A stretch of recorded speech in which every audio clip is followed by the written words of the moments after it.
আসসালামু আলাইকুম। আজকের আপডেটটা হচ্ছে আমাদের বাগানে এখন কিন্তু দেখছেন যে লাউয়ের ফুল চলে আসছে এবং ফলও চলে আসছে। এখানে ফল আছে, এখানে ফল। এই মুহূর্তে আমাদের কিছু এডিশনাল খাবার দেওয়া দরকার। আপনারা জানেন বা আমরা সবাই জানি যে যখনই লাউ গাছের যে কোনো গাছের ফুল ফল আসে তখন তাদের ফসফরাস এবং পটাশিয়ামটা খুব দরকার। তো আমি একটা খাবার দিচ্ছি গত কয়েক বছর যাবৎ এবং ভেরি হেল্প করছে আমাকে, সেটা হচ্ছে এইটা। এখানে ক্লিয়ারলি বলা আছে এটা ওয়েস্টল্যান্ডের বুটস অল পারপাস। এখানে বলা আছে more bloom more fruits and vegetables, simple is that. আর আপনার পাশে গেলেই দেখবেন যে এখানে ফসফরাস আছে বেশ পরিমাণে এবং পটাশিয়ামও আছে 9.5, ফসফরাস আছে 5.5, কোয়াইট গুড অ্যামাউন্ট। সো নাইট্রোজেনও আছে, বাট নাইট্রোজেন তুলনামূলক কম আছে, কিন্তু যে দুইটা দরকার বেশি ওই দুইটা এখানে পুরোপুরিভাবে আছে। তো ওদের নিয়ম অনুযায়ী বলছে 10 ml।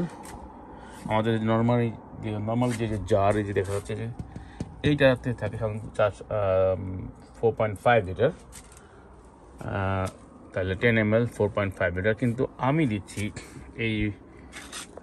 এটাকে এই ওয়াটার ব্যারেলের মধ্যে, উপরেরটা আছে 100 লিটার, তো সেই হিসাবে আমার আসছে 220 ml। তারপর আমি একটু কম দেবো, আমার এখানে মেজারমেন্টে 200 দেবো আমি। তো এখানে নিয়ে নিচ্ছি, 200 দেখা যাচ্ছে,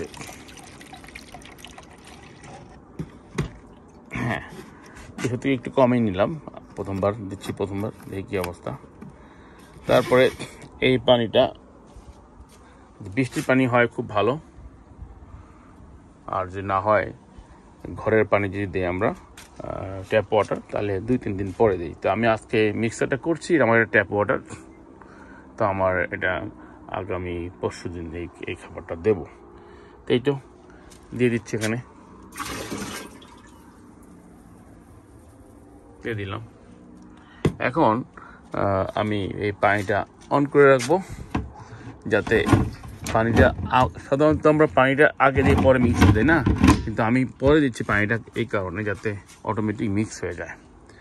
মিক্স হয়ে গেলে আমি এটা ক্লিয়ারলি ওরা বলেছে যে আমরা এটা যেন এখন 15 দিন পর পর দিই।